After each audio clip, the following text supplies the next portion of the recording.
to the public. To the news media who requested such notices, and to the Milwaukee Journal Sentinel, Northwest Now, Express News, and West Bend Daily News. Public notice has also been posted in schools throughout the district and on gsdwi.org website, as well as cable access channel 96. Thank you. All right, we are now on item C of the annual budget hearing, and I will turn the meeting over to Mrs. Altendorf to present the energy exemption and debt notification. Good evening. To go over this slide, in 2009-2011 state biennial budget, the state started to allow districts to levy additional funds to invest into energy efficient projects, which would then reduce costs in the future. Our district took advantage of this exemption in 2015 when we invested $7 million into our facilities. As of 2017, this exemption was removed from the revenue limit, so districts were no longer allowed to do that. So per state statute 121.91, districts that took advantage of the energy exemption on the revenue limit have to present at their annual meetings the expenses and the potential revenues. This was a 10-year borrow, which will be up in 2025. This is the 6th year of our loan. So at the bottom right of the page, the principal and interest total is the $8.3 million. So that is the $7 million plus the interest payment over the 10-year term. And then the potential cost save, or the potential savings or reduction in costs is the two numbers on the bottom right of the slide, which total about $3.1 million of savings over the 6-year period. As I stated before, this is a 10-year loan, so it will be up in 2025. So there will be 4 more years in which we have to legally present this at the annual meeting. All right, thank you. Mm-hmm. All right, item D, I will now turn the meeting over to Mr. Southland and Ms. Altendorf, who will present the 2021-2022 budget. Correct. This slide, before I actually start the budget presentation, is just to give an overview or the purpose of the meetings tonight. So we do have 2 meetings. We have the budget hearing, and then we have the annual meeting. The purpose of the budget hearing is to give a high-level overview of the 21-22 budget. On the right-hand part of the slide, there is like fund definitions. Districts have to use what is called the WUFR, which is the Wisconsin Uniform Financial Accounting Requirements. It is a series of numbers which then translate into object project codes that we have to put certain expenses and revenues into. So when I go through my presentation, I'm going to be talking about the general fund and Fund 10. And so I just wanted to reference that when I talk about Fund 10, Fund 21, Fund 27, I'm going to try to reference the definition when I speak, but these are the different funds that we have to use. The 2 most used funds are the general fund and the special ed fund, and then the other ones are funds in which we have to use based on specific criteria through the WUFR code. And then the second meeting that we're going to have this evening is the annual meeting, which obviously we have to have every year. And the purpose of that is to get approval for 5 resolutions. And the 5 resolutions are resolutions that every district has. Our district isn't different. They'll all have the same 5 resolutions, or they could have more, but these are the minimum ones. So we'll have one based on community service tax. That's an additional tax that districts are allowed to tax based on our community use of our facilities, our property tax, the ability to sell or purchase land or buildings. There is no land or buildings that are in our idea to sell, but it gives us the opportunity to have those discussions throughout the year. Board salaries, and then finally setting the date for next year's annual meeting. You can go to the next slide. So the general fund, as I stated on the previous slide, is our most used fund. This is where the ins and outs of the day-to-day stuff or the day-to-day transactions happen, revenues and expenditures. The slide in front of you is broken down into 3 categories. The fund balance is at the top. and then the revenue is in the middle of the slide, and then the expenditures are at the bottom of the slide. And then on the right-hand side, it's broken down into 3 years. So our audited 2019-20 revenues, expenditures, and fund balance. The middle one is last year's, or the 2021 unaudited. It's been audited, but audits aren't finalized until December, so it's still considered unaudited numbers. And then finally, the budget that we have prepared for the 21-22 school year. The fund balance at the top shows a snapshot, so how much money we have on June 30th of that year. We are working to increase our fund balance when we see that it fits into our budget. Last year compared to this year, we did increase our fund balance by about $600,000, which will help us in other areas as such as short-term borrow. And then if you look into the revenues, we do have a decrease in our revenue this year compared to last year of about $2.2 million. As you know, if you've been listening throughout the budget process, we've had to make some reductions this year, and it is due to the decrease in our revenue. And then you see that we have a decrease in our expenditures. As you know, a decrease in revenue. In turn, we have to decrease our expenditures. So you'll see a decrease of expenditures of about $1.5 million. The difference of those two is the $600,000 you added to fund balance. We strategically use different income sources as ESSER dollars and some other federal funds last year to be able to add to our fund balance, but those are not reoccurring revenue sources. So we have to put that back into our expenditure. So the decrease in revenue will not match the decrease in expenditures. But we do have a balanced budget of about $45 million in our general fund budget for the 21-22 school year. This slide is showing where our expenditures and our revenues sources are. So on the left-hand side of the presentation, our two main sources of revenue are property taxes and state aid. We are a higher property tax district, and that means that we receive less state aid. So we have approximately $17 million or 37% of our revenue from state aid, and then about 26 million or 58% of our revenue comes from property taxes. And then on the right side of the presentation is where our expenditures go. The categories that are chosen on both of these are WOFR categories, so they're not categories that we create. They are based on our accounting principles that we have to follow as a school district. The majority of our expenses, which makes sense, is 44% for instructional services, and then 17% is support services. But inside there is like our transportation costs. So there's still services towards our students, but they're not directly affecting instruction. And then the last one is non-program transactions. There's a transfer that has to go from Fund 10 to Fund 27. That's the majority of the $7.8 million that you see. And as you see on both sides, the revenues and the expenditures match with a balanced budget. This is our fund balance history. We've spoke many times about our fund balance, and our fund balance over the year has decreased, and we are trying to increase it, as I stated.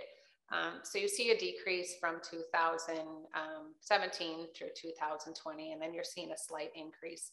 The fund balance for 2021 and 21-22 is the same because we have a balanced budget at this time, but you see the 11.2% and 11.7%. Those are based on previous year expenditures. Our board policy states that we should have a 12% fund balance. I believe we're going to get there soon, which will again decrease our need to short-term borrow. So we'll update this sheet when it comes as the year goes on, and hopefully that 11.7% will be closer or exceed the 12%, which is our board policy.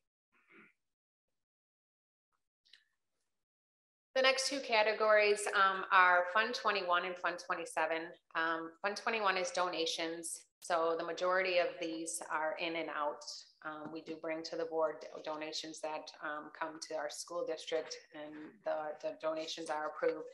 There's a budget of about $65,000 of revenue and expenditures projected for the 21-22 school year. And then the special education fund, that is a fund that has to balance to zero. So on the previous slide, I stated that there is a transfer from Fund 10 or the general fund to cover any expenses in Fund 27 or special ed that we do not get federal aid on. And then the bottom category is our debt. Fund 38 and Fund 39. Fund 38 is non-referendum approved debt, and Fund 39 is referendum approved debt, or what we have to go out and get voters to approve us to exceed our revenue limit. We do have one referendum approved debt out there, and we are working to restructure that so we could decrease the interest rates on there and the length of the borrow. So those are, thank you for going to the next slide. Nope, go ahead. The next slide, this is capital projects and food service and community service. So capital projects, we do have two categories. There's actually a Fund 41 and a Fund 46. We've created a Fund 46 last year, which allows us to save money into a fund for future capital projects. Districts do this, so over the years you can save up for a larger project instead of having to go out for a referendum or borrow the funds. You have to create a 10-year plan for that, and then you have to have the funds for at least a minimum of 5 years before you can spend it, which then at that time helps your state aid. So that's one reason we started what they call the time clock of the 5 years last year. And then the other one is a capital projects fund, which is Fund 41, which is also another area in which we put money aside in the budget into a different fund, so we are able to keep up on our buildings year after year. The food service fund, or Fund 50, is the middle section of the PowerPoint slide. That is a self-sustaining program. The district or property taxes do not fund anything into Fund 50 or food service. They have a fund balance in there. It is to be about a 3% fund balance you should keep in there in case there needs to be equipment replacement or truck replacement. So we're right on track on where we're supposed to be with Fund 50 or food service. And then the bottom one is the community service fund, which we'll have a resolution at the annual meeting for. It allows us to levy additional dollars to support our community use. So when we have public access, or if we have custodians that cover weekend work for public access, it's the ability to have the community use our facilities. Here's a little more about the community service tax levy.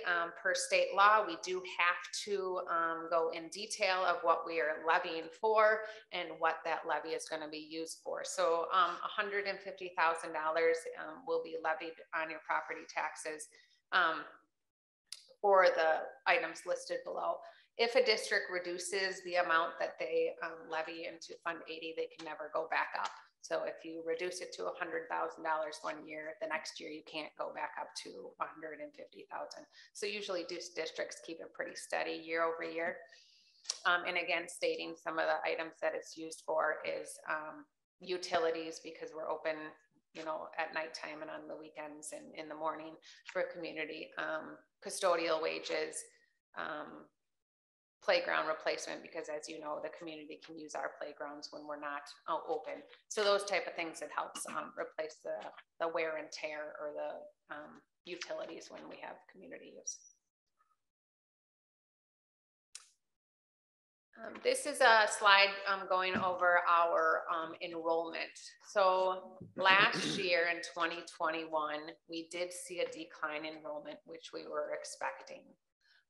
We did have our third Friday account last week, and the numbers have not been calculated yet, but this is head count This does not include open enrollment in, open enrollment out, and it does not include part-time students. So this is actually the children sitting in the seat on the third Friday count. We do expect to see an increase this year, and this will be reported to the board at our October meeting, what our final numbers for 21, 22 on our third Friday count are. And then the average over a 10-year period, you can see on the bottom, is 3,903 heads, students in our seats. Unknowns. So the budget is set. It's a preliminary budget. School districts have to have their annual meeting anytime between July and November, and that is to set the property taxes, not necessarily to set the budget. In October, we will set the budget. And the reason why is because there are unknowns still. We don't know our third Friday count. We will know that hopefully by the end of next week. We don't know our private school vouchers. We don't know our open enrollment accounts. We don't know our state level funding or our final property values. We have estimates built into everything. And they're pretty close estimates, but just so you know, things still will adjust inside our budget. And then once we have the final budget, we will get it approved by the board in October, and then that will become the final budget for the 21-22 school year, even though our school year started on July 1st. And that's all I have for the budget hearing. Right. Thank you, Ms. Altendorf. Questions? Yeah, we are now on item E, and the administration and the board will entertain questions. We had 2 people sign up. First person, Scott Hefley.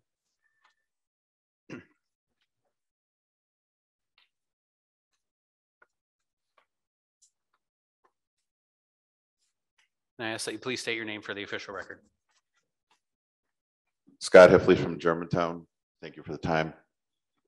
I think if I didn't come up and speak, I think you guys would all be disappointed. So here I am. I'm very happy with what I see here. And I realize it took a lot of work to get here.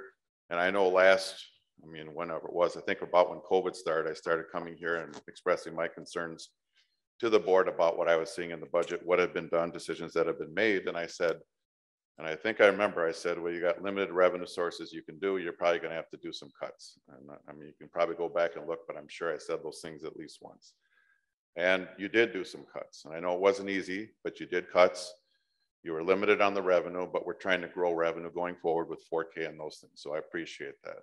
I appreciate the fact we have a balanced budget. Now the state could throw a wrench in it and mess with us, but for right now, for today, for what we're doing, we have a balanced budget in my mind. And I know some of you up there may disagree that we had a balanced budget before, but this in my mind is truly a balanced budget because I do see some cuts and I know it wasn't easy. So I appreciate everything the administration team did, Brittany and her staff, Mr. Stouslin, the board. I know the principals are involved when they say, hey, look for cuts, look for things we can do. So as I said previously, if I see something I like, I'm not just going to come up here and complain. I'm going to say, I like what you did and I appreciate that. And I'm not speaking on behalf of Germantown, I'm speaking on behalf of myself. This is what I hope to see and what I have seen, and I really appreciate that going forward.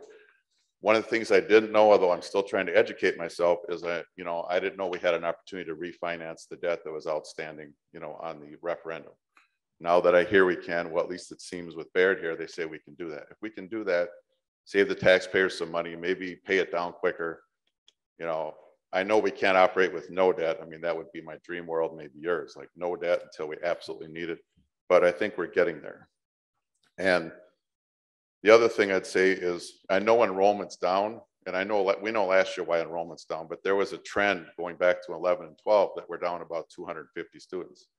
If you look at the average state aid that we get, even though we're a rich, district, that's still 250 kids that aren't in our schools, even though we've expanded our schools. So what I'm hoping is with the growth and with what we're seeing in the new subdivisions and all these things, that we're going to start to see that coming back up. And also, I also know that the state is kind of paying us not to grow in our enrollment because of that program they had to maybe protect other school districts out there by, allowing funding for you not to grow your enrollment, at least for this one last year. Once we get past COVID, you're allowed to grow it again. So, and I know there's room at the schools because we built onto them. We should have room to educate more kids. We have a 4K program coming in, which I think alone, in my mind, if we could bring on 25 kids per elementary school, 100 kids, 4K, that's really revenue that would just flow into the budget and help us even more going forward. So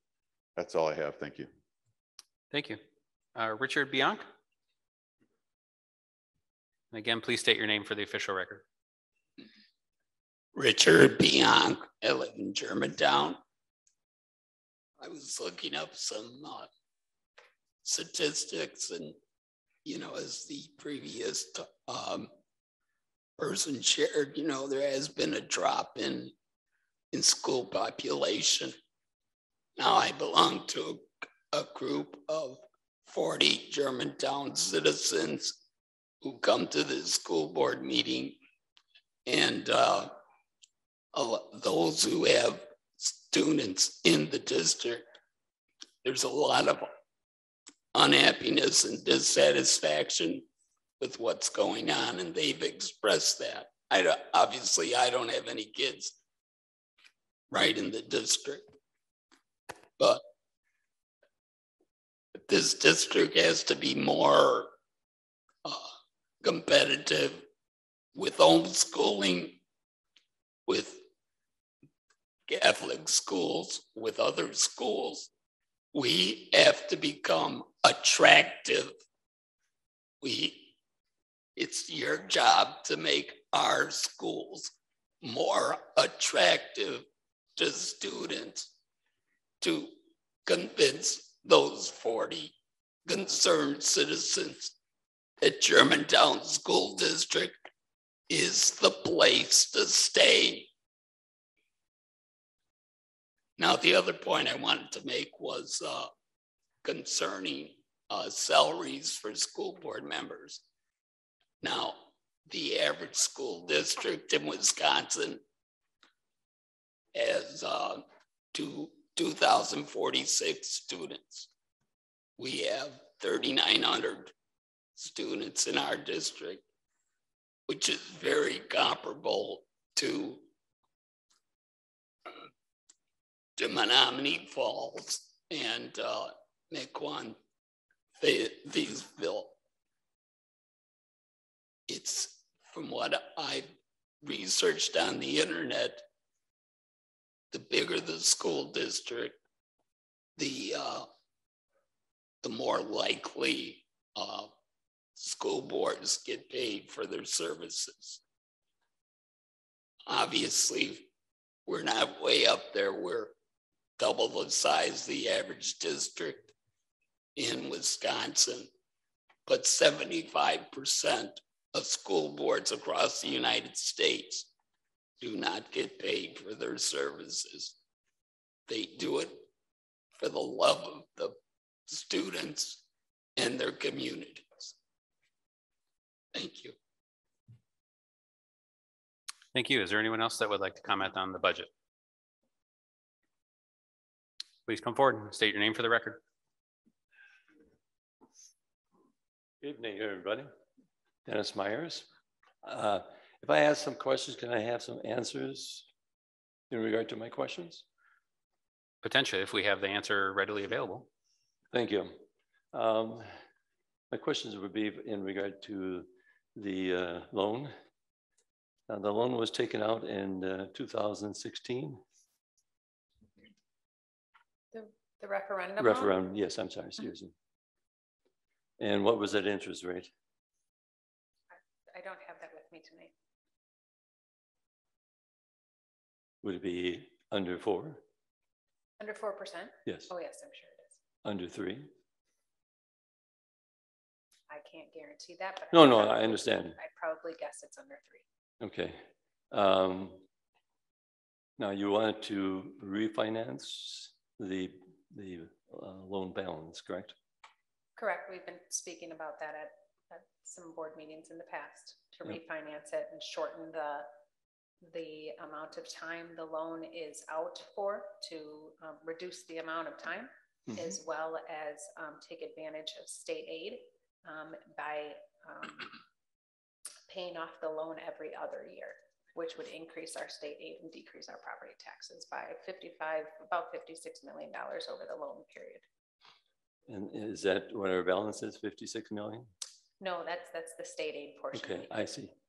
What is our balance at this time? On that exact loan, I don't, we have multiple different borrows, and that's just one of them, of the multiple ones. There's some are in Fund 38, which are non-referendum loans, which are smaller ones. And this, I'm just talking about in the referendum. Right. Everything would be in regard to the referendum. right, that would be the largest one, so I don't know the exact dollar amount left over on it. How much is due each year for the principal and interest? For that exact And amount. principal only since it came. Because the first year there was none, correct? In 2017? There was no principal payment? I believe so. I was not here, I don't know. I know you have been, but the records are there, but whatever. Interest rates are very low right now, but your fund balance is really low. And if you're going to get a good rate, wouldn't you think that you need to have that fund balance up when you go in for that large amount of money? I'm just going to say $60 million. So have you had any studies done by any companies in regard to what you might expect for an interest rate? Right, we are working with Robert W. Baird Right. on our refinancing, and they do take our rating into consideration when they project out. We're projecting conservative right now. So we're hoping the projection that they've reported to the board, the interest rate will be lower. So that's built into all the projections that the board has seen since April. What projection did they give the board? Interest rate? I don't have that with me, but I'd be happy to email it to you, because it was at our last board meeting, I believe. Robert Baird does a lot of financing for Germantown and for the village also. In fact, to be honest with you, the last three bonds that we've had, they have been the ones that actually won the award per se. Like I say, it's going to be tough to get an interest rate. That's why I was curious about that interest rate, because when you have your fund balance that low, it doesn't mirror very good in regard to people wanting to try to bid against that and such. So, and then having the balance you've had, I think what was it, 11.2, and you're supposed to have 21%. Is that correct? Yeah. Thank you for your answers. Appreciate it, board. Thank you. 12% is the board goal. 12% is board policy. What was that? 12% is the board policy. Thank you. All right, is there anyone else that has questions on the budget? All right, seeing none, I will declare this 2021-2022 budget hearing adjourned at 7:30.